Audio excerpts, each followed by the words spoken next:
To the Chief Executive of the Master Builders, Denita Wawn. We saw you in Cameron's report there, and I want to ask you about that longer term, uh, really shortfall in what the government's hoping to achieve. But let's talk about the immediate, and we've seen the ABS numbers for the last month. They in themselves are a worry, Denita Wawn, the lowest numbers for approvals we've seen for over a decade.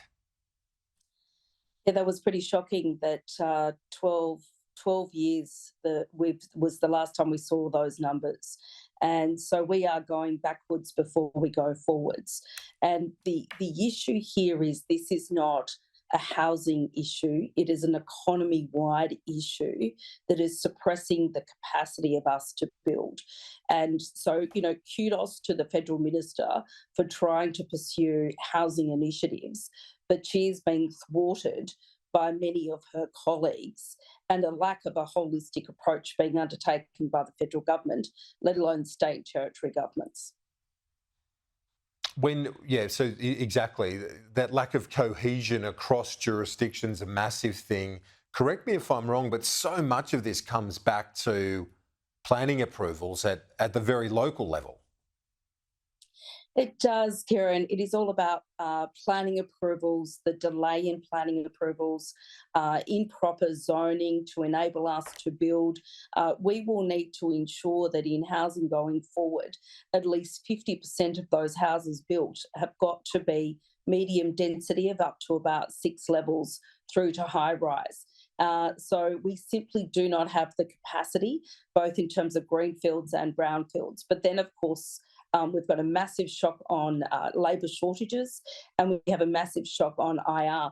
And I note that our research that we've just shown there in that package does not yet factor in the cost implications of the EBAs that are currently being negotiated by the CFMEU with our members, nor does it take into account the impacts of the more recent industrial relations changes that we've yet to, we're not able to model at the moment.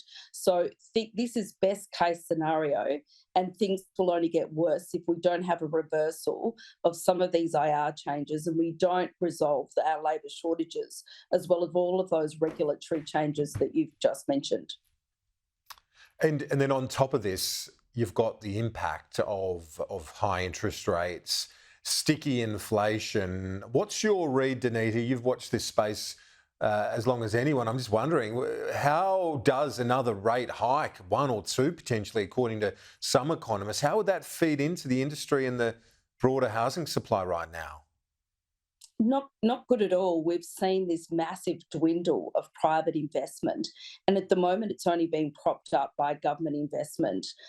So if you look at our statistics, the more interest rate goes up, the less we have in private investment.